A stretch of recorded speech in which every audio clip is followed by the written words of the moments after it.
he's just going to A move into Polt basically.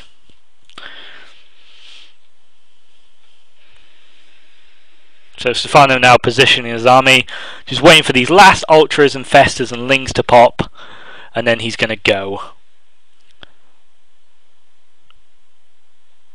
So here we go, the A move, lings onto tanks, ultras to clear up the supply, infestors fungling everything.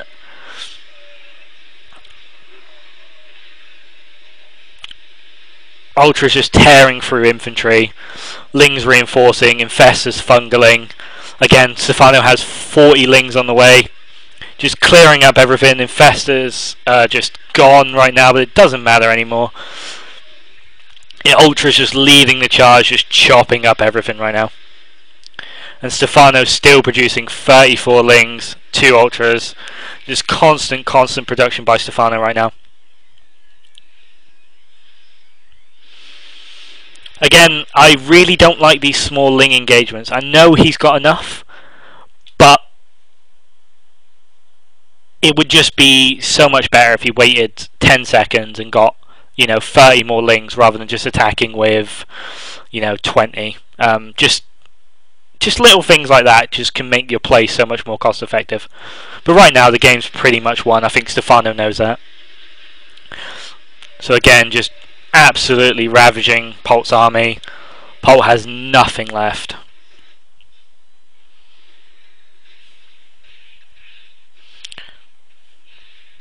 So we're just going to watch Stephano just kind of get his army back up to 200, which is really, really difficult with Ling and Fester. But those Ultras kind of tank a little bit of supply.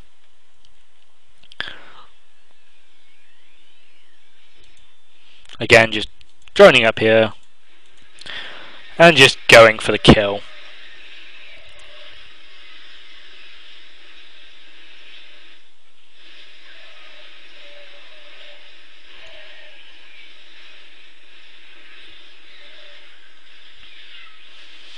Stephano now just barreling down. Polt trying to make these 4 Marines count. But Lings are quick, man. Lings are quick. So Stephano just literally rallying everything into Polt's base, gutting mineral lines, attacking the front. And Polt should GG very, very soon now.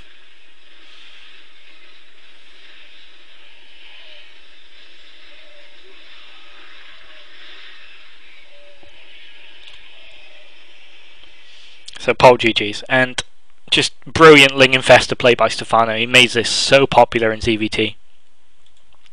So guys, I hope you enjoyed part 1.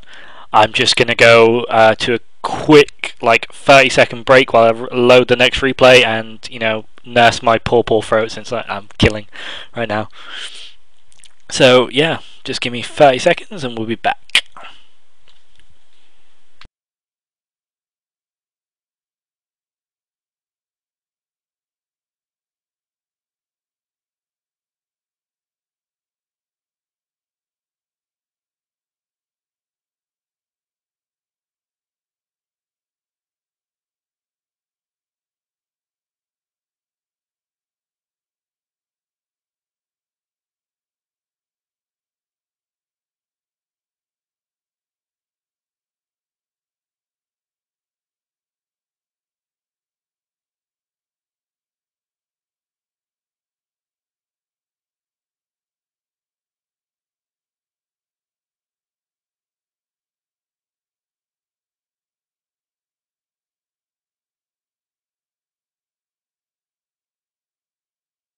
Hi guys, we are back and we're going into game 2, which is on GSL Daybreak, and we have Stephano spawning in the top and Polt spawning at the bottom here. Now GSL Daybreak is a massive map.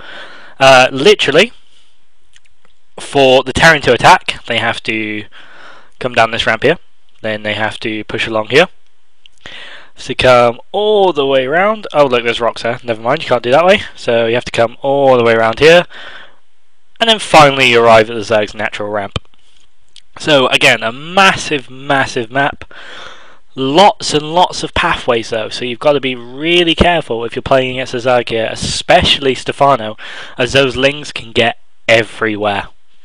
So we'll see Polt and Stephano just open up absolutely normally. I'll just speed it up the first kind of 5 minutes when nothing happens.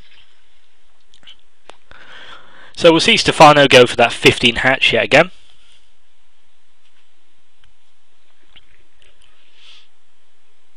And we'll probably see a pool and then gas as well.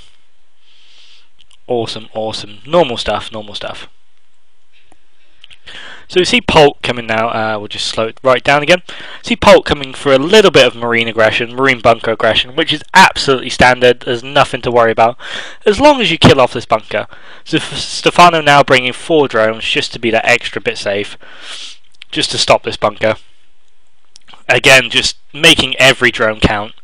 As long as you don't lose any drones here, you know, you've set the Terran behind just that little bit, which is always nice. So Polt just really trying to finish this bunker. And I hope Stephano doesn't let him. Nope. Zergling's coming out. Okay, that ends the bunker aggression now. Just got to deal with a couple of Marines, which drones can handle just fine. Stephano, just loses the drone, but that's okay. It's not too bad.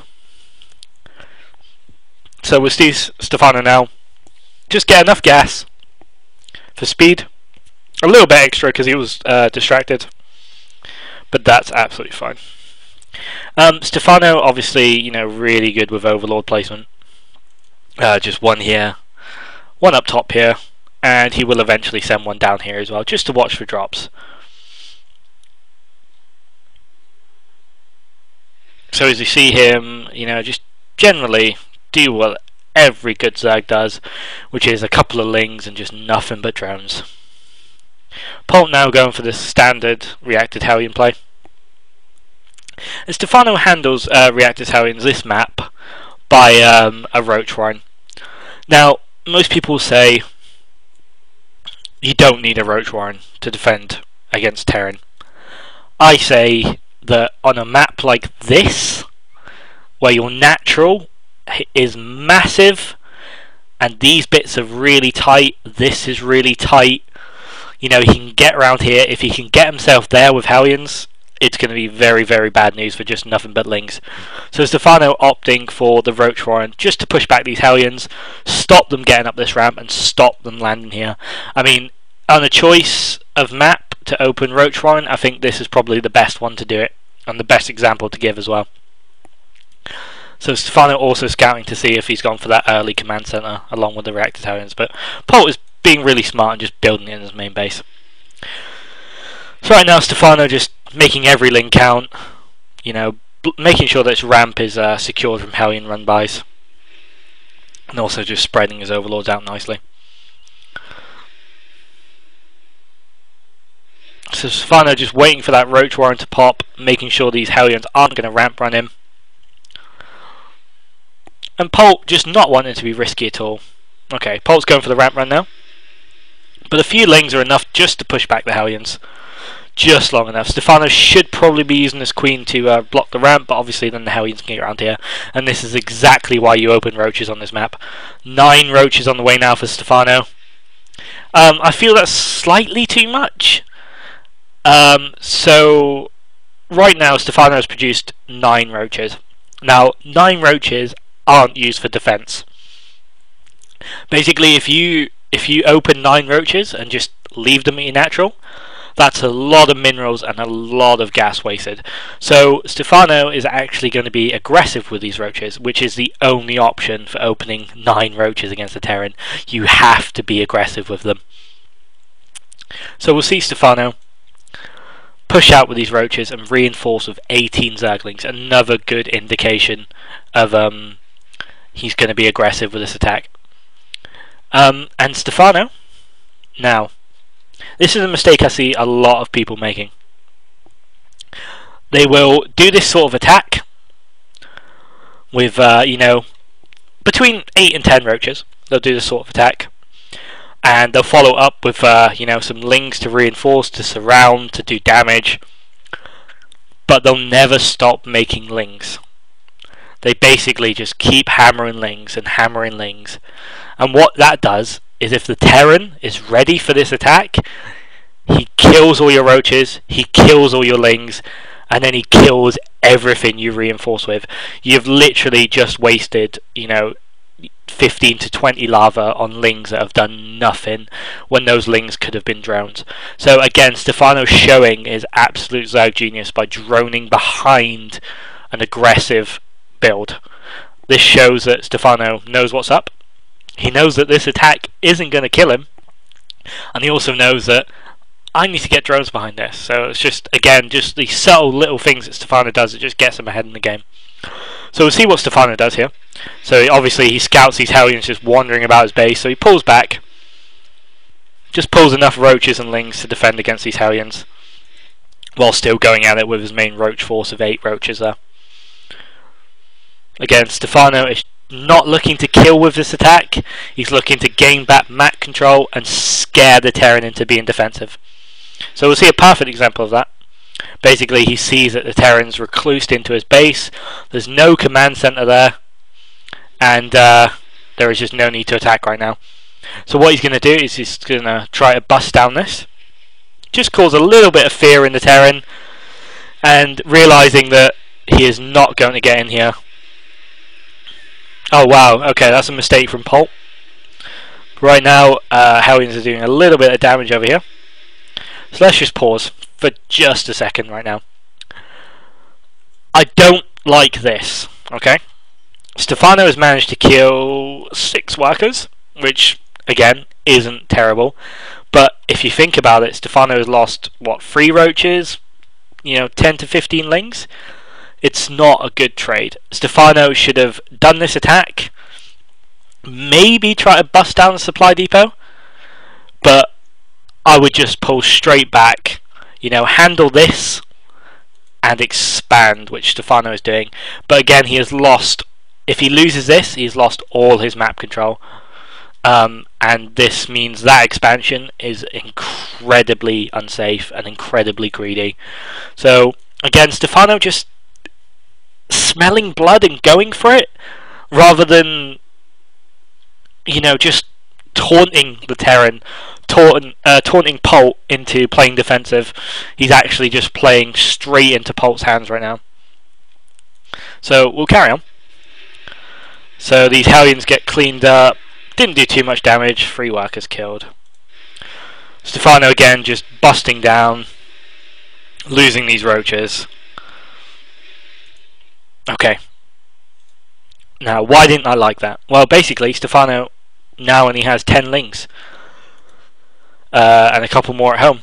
So these 10 lings now have to establish perfect map control, where he could have had 8 roaches waiting here, 8 roaches waiting here, or 8 roaches just being a bother and stopping this expansion going down.